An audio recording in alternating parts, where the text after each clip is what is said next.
وبلغنا رسوله النبي الكريم ونحن على ذلك لمن الشاهدين والشاكرين والحمد لله رب العالمين۔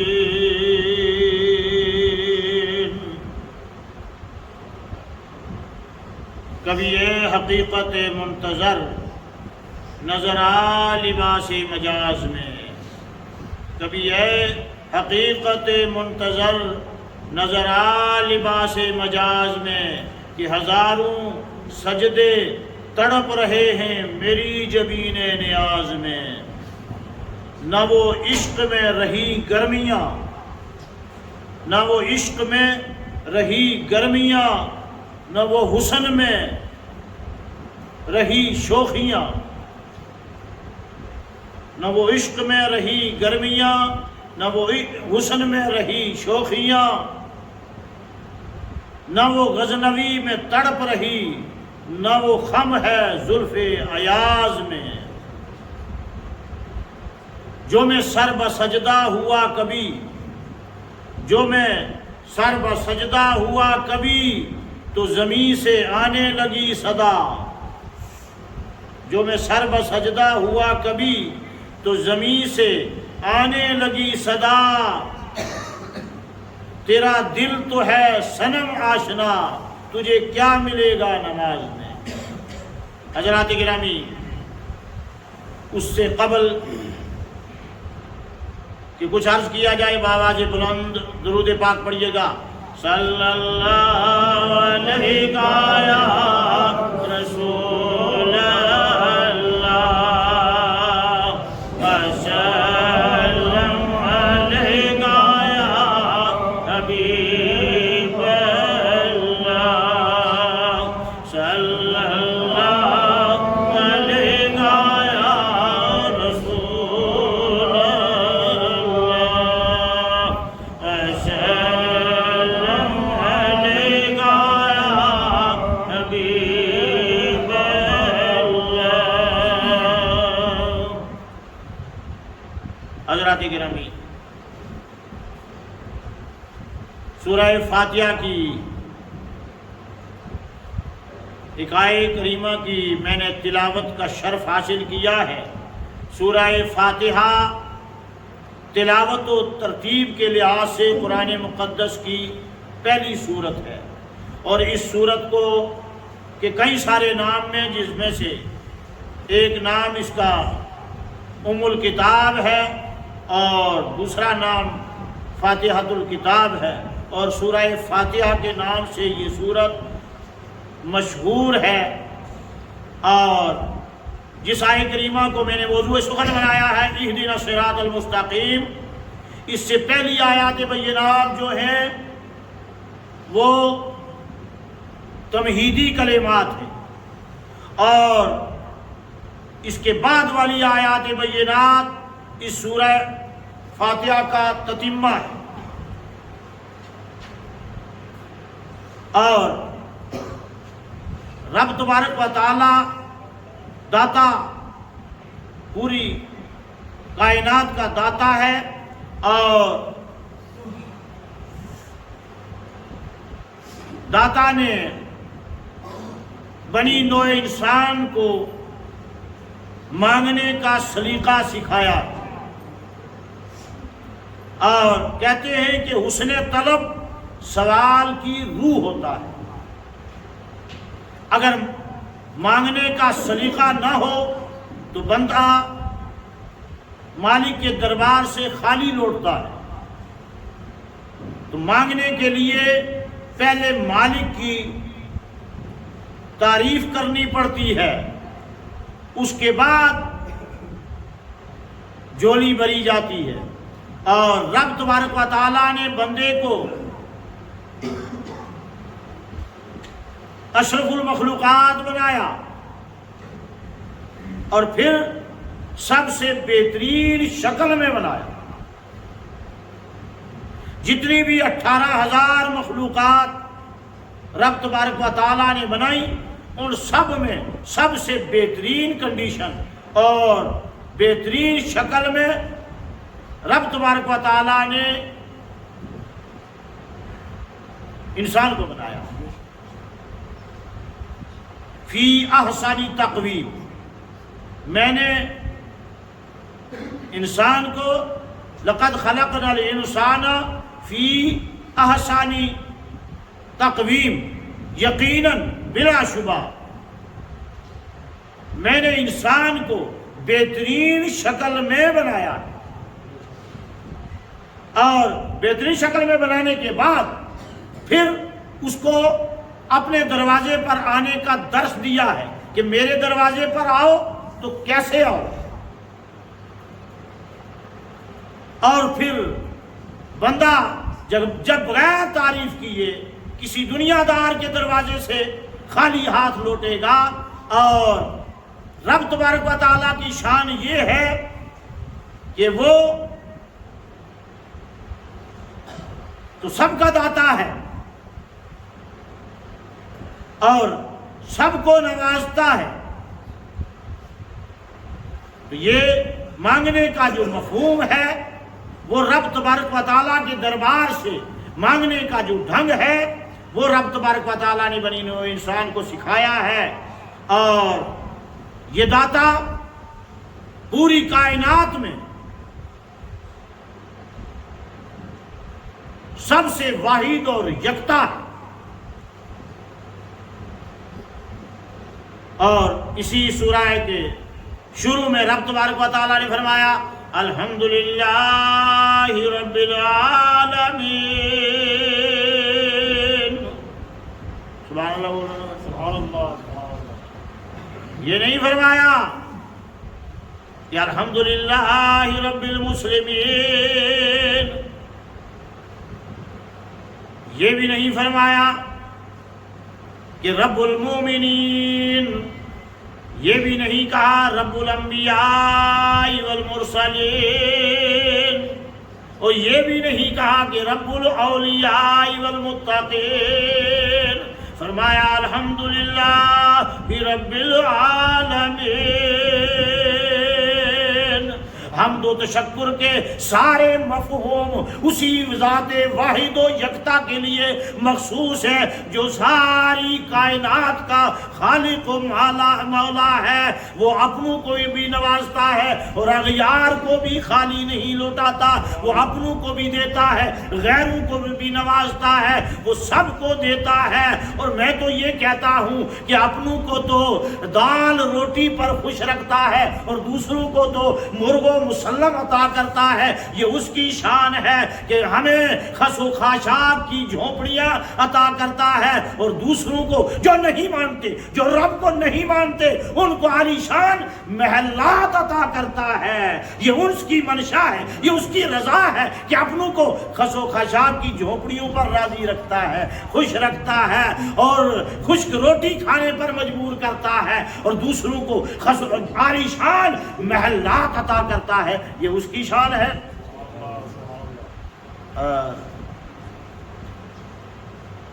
کوئی اس کا نام لے یا نہ لے, کوئی اس کا باغی ہو وہ اس کو بھی دیتا ہے, جو نام لیتا ہے اس کو بھی دیتا ہے, جو اس کا نام نہیں دیتا وہ اس کو بھی دیتا ہے.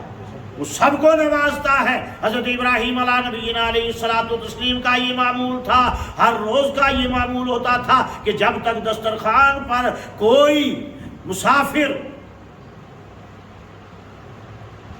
یا کوئی مہمان نہ ہو تب تک روٹی نہیں کھاتے تھے. اتفاق سے حضرت ابراہیم علیہ نبینا علیہ الصلوۃ والتسلیم کے دسترخوان پر اس دن کوئی مہمان نہیں آیا تو حضرت ابراہیم علیہ نبینا علیہ الصلوۃ والتسلیم روٹی چھوڑ کر بازار میں نکل گئے. بازار سے ایک بزرگ ملا جو مسلمان تو نہیں تھا, مومن نہیں تھا, بلکہ مجوسی تھا, آگ کی پوجا کرنے والا. تو تو حضرت ابراہیم علیہ نبی علیہ الصلوۃ والتسلیم سے جب 90 سالہ بوڑھے سے ملاقات ہوئی تو حضرت ابراہیم علیہ نبی علیہ الصلوۃ والتسلیم نے پوچھا بابا کھانا کھایا ہے؟ بابا نے کہا میں نے ابھی تک کھانا نہیں کھایا۔ تو حضرت ابراہیم علیہ نبی علیہ الصلوۃ والتسلیم نے فرمایا چلو پھر میرے دسترخوان پر کھانا انتظار کر رہا ہے۔ حضرت ابراہیم علیہ نبی علیہ الصلوۃ والتسلیم نے اس بوڑھے کا ہاتھ پکڑا اور گھر لے کر اپنے دسترخوان پر بٹھایا۔ دسترخوان پر بٹھانے کے بعد حضرت ابراہیم علیہ نبی علیہ الصلوۃ والتسلیم نے فرمایا بابا اللہ کا نام لے کر شروع کرو۔ اللہ کا نام یعنی بسم اللہ پڑھ کر شروع کرو۔ بابا نے ہاتھ روٹی سے ہٹا لیا، کہنے لگا میں تیرے رب کا نام کیوں لوں، میں تو اپنے رب کا نام لوں گا۔ حضرت ابراہیم علیہ نبی علیہ الصلوۃ والتسلیم نے پوچھا تیرا رب کون ہے؟ اور اس نے کہا میں آگ کی پوجا کرتا ہوں، میں آگ کو اپنا رب مانتا ہوں، میں تو اسی کا نام۔ حضرت ابراہیم علیہ نبی علیہ الصلوۃ والتسلیم نے اس بوڑھے بابا کا ہاتھ پکڑ کر جھٹک دیا، کہا جاؤ پھر اپنے رب سے کھانا مانگو، یہ میرے رب کا عطا کردہ کھانا ہے، یہ میرے رب کا نام لے کر کھانا ہے، اگر نہیں کھانا تو جاؤ۔ بوڑھا اٹھ کر چلا گیا۔ حضرت ابراہیم علیہ نبی علیہ الصلوۃ والتسلیم نے ہاتھ پکڑ کر جھٹک دیا، بابا اٹھ کے چلا گیا۔ جب چلا گیا تو رب تبارک و تعالیٰ کی منشا ظاہر ہوگی۔ رب نے کہا حضرت ابراہیم علیہ نبی علیہ الصلوۃ والتسلیم کے پاس فوراً جبریل کو بھیجا کہ جاؤ میرے خلیل سے کہہ دو وہ 90 سال میرے خلاف ڈٹا رہا، وہ آگ کی پوجا کرتا رہا، پوجا وہ آگ کی کرتا رہا، روٹی اسے میں کھلاتا رہا، تیرے دسترخوان پر میں نے ایک دن اس کی روٹی لکھی اور تو نے اس کا ہاتھ جھٹک دیا۔ حضرت ابراہیم علیہ نبی علیہ الصلوۃ والتسلیم اللہ کے خلیل ہیں، پریشان ہو گئے، کہا مولا اب کیا کروں؟ کہا اب رب کی منشا یہ ہے کہ جاؤ اس بوڑھے کا ہاتھ پکڑ کر گھر لاؤ اور اسے کھانا کھلاؤ۔ حضرت ابراہیم علیہ نبی علیہ الصلوۃ والتسلیم دوڑے دوڑے اس بوڑھے کے بابے کے پیچھے چلے گئے اور جا کر پکڑ لیا، کہا بابا جس کا نام لے کر تم کھانا کھانا چاہتے ہو کھاؤ، لیکن میرے دسترخوان پر کھانا کھاؤ۔ بوڑھے کو پکڑ کر واپس لائے، واپس لا کر دسترخوان پر بٹھایا، کہا بابا جس کا دل چاہے تم نام لو لیکن کھانا کھاؤ۔ بابا نے کہا پھر کھانا تو بعد میں کھاؤں گا، پہلے میرا رشتہ بھی اسی۔ پوچھا بابا نے پوچھا ابراہیم یہ کیا بات ہے کہ تھوڑی دیر پہلے تو تم بہت زیادہ ناراض تھے اور کہتے تھے میرے رب کا نام لو، اب کہتے ہو جس کا چاہے نام لو کھانا کھا لو۔ حضرت ابراہیم سے پوچھا بابا نے کہ تم چاہتے کیا ہو؟ حضرت ابراہیم نے کہا کہ جس رب کا نام لینے کے لیے میں تجھے کہتا تھا اسی رب کی منشا یہ ہے کہ تو میرے دسترخوان پر کھانا کھائے۔ بابا نے کہا پھر کھانا تو بعد میں کھاؤں گا، پہلے میرا رشتہ بھی اسی ذات سے جوڑ دو اور میں بھی کلمہ پڑھتا ہوں، اس کے بعد کھانا کھاؤں گا۔ تو لہٰذا کہنے کا یہ مطلب تھا کہ رب سب کو نوازتا ہے اور ساتھ ساتھ میں مانگنے کا ڈھنگ اور سلیقہ بھی سکھایا ہے۔ اور پوچھا گیا کہ بندے پریشانی ہونا، بندے اگر تو کہیں بھور میں پھنس جائے، اگر مصیبت میں آ جائے، مشکل میں آ جائے تو کوئی بات نہیں، نبی بادی انا الغفور الرحیم، سبحان اللہ بولو۔ میرے محبوب رب نے فرمایا کہ میرا بندہ پریشان نہ ہو جائے۔ قرآن مقدس میں رب نے کہا کہ میرے بندے مایوس نہ ہونا، نبی عبادی انی انا الغفور الرحیم۔ میرے محبوب میرے بندوں کو وارننگ دے دو، میرے بندوں کو چتاونی دے دو کہ میں بہت زیادہ قریب ہوں اور میں بہت زیادہ غفور الرحیم ہوں۔ نبی عبادی انی، میرے بندوں کو بتا دو کہ میں بہت زیادہ غفور الرحیم ہوں، تم مانگو تو صحیح، میں سب کو دیتا ہوں، میں سب کو نوازتا ہوں، جو مانتا ہے اسے بھی رزق دیتا ہوں، جو نہیں مانتا میں اسے بھی رزق دیتا ہوں۔ جہاں رب تبارک و تعالیٰ حضرت موسیٰ علیہ نبی علیہ الصلوۃ والتسلیم کو نبوت عطا کرتا ہے تو فرعون کو بھی بادشاہ سے نوازتا ہے، دیتا حضرت موسیٰ کو بھی ہے، قارون کو بھی خزانے بھر کے دیتا حضرت موسیٰ کو بھی ہے، اور حضرت موسیٰ کے دشمن شداد کو بھی بادشاہ دے دیتا ہے۔ یہ اس کا کرم ہے۔ اپنے نبیوں کو، اپنے برگزیدہ لوگوں کو جب دیتا ہے تو اپنے دشمنوں کو بھی نوازتا ہے۔ فرعون کو بادشاہ دے دی، شداد کو بادشاہ دے دی، قارون کے لیے خزانوں کے دروازے کھول دیے۔ وہ دیتا سب کو ہے، وہ دیتا حضرت ابراہیم کو بھی ہے، اور دشمن نمرود کو بھی وہ نواز رہا ہے۔ یہ اس کا کرم ہے کہ اس کو کوئی مانے یا نہ مانے، وہ کہتا ہے الحمدللہ رب العالمین۔ میں صرف رب مسلمین نہیں ہوں، میں رب المومنین نہیں ہوں، میں رب الانبیاء والمرسلین ہی نہیں ہوں، میں رب الاولیاء والمتقین ہی نہیں ہوں، میں تو رب العالمین۔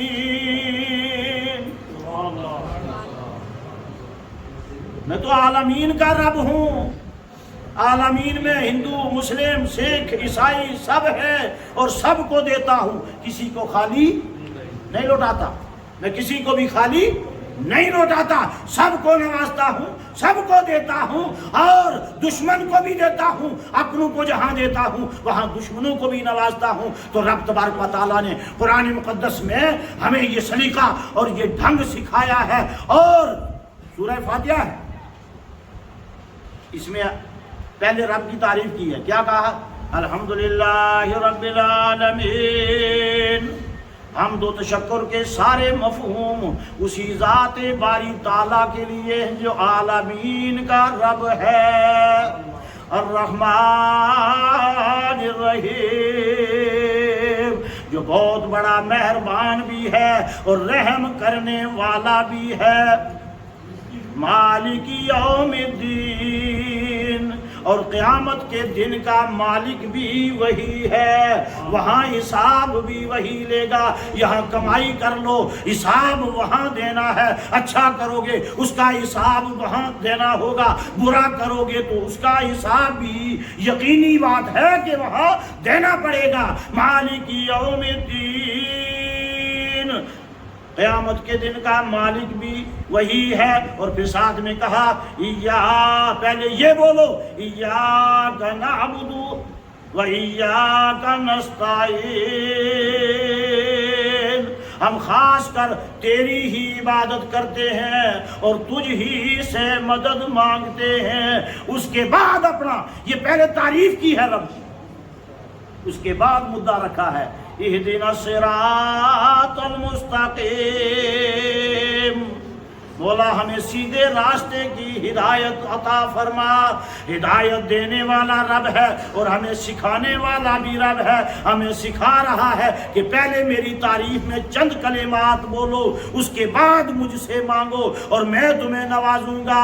اہدنا الصراط المستقیم، یا اللہ سیدھا راستہ کون ایسا ہے؟ وہ سیدھے رب کے لیے کوئی راستہ نہیں۔ رب کسی راستے پر چلا نہیں، رب کسی پگڈنڈی پر چلا نہیں، رب کے لیے کوئی سڑک نہیں۔ رب کے لیے تو ساری کائنات رائی کے دانے کے برابر ہے۔ وہ نہ کسی سڑک کی ضرورت ہے، نہ کسی پگڈنڈی کی ضرورت ہے، نہ ہی کسی راستے کی ضرورت ہے، بلکہ کہتا ہے راستہ کون سا؟ صراط الذین انعمت علیہم، راستہ تیرے انعام یافتہ لوگوں کا جو راستہ ہے، جو راستہ حضرت ابراہیم کا ہے اس راستے پر چلا، جو راستہ حضرت موسیٰ کا ہے اس راستے پر چلا، جو راستہ امام الانبیاء رحمت عالم صلی اللہ علیہ وسلم کا ہے اس راستے پر چلا۔ یہ پہلے ہی رب نے فرما دیا کہ راستہ میرا نہیں، تعریف میری کرو اور میرے نیک لوگوں کا راستہ مانگو۔ میرے نیک لوگ نہیں جس راستے پر چلے ہیں وہ اس راستے کی تلاش کرو، اس راستے کو مانگو۔ لہذا رب نے کہا کہ صراط مستقیم کی نشاندہی بھی کر دی کہ صراط مستقیم وہ ہے جو اس پر میرے نیک لوگ چلے ہیں۔ سمجھ میں آئی بات؟ تو لہذا رب تبارک و تعالی آکم الحاکمین ہے اور وہ سب کو نوازتا ہے۔ جو کچھ کہا گیا مختصر سے وقت میں جو کچھ کہا گیا کی محمد سے وفا تو نے تو ہم تیرے ہیں، یہ جہاں چیز ہے کیا لوح و قلم تیرے ہیں۔ وآخر دعوانا ان الحمدللہ رب العالمین وما علینا الا البلاغ۔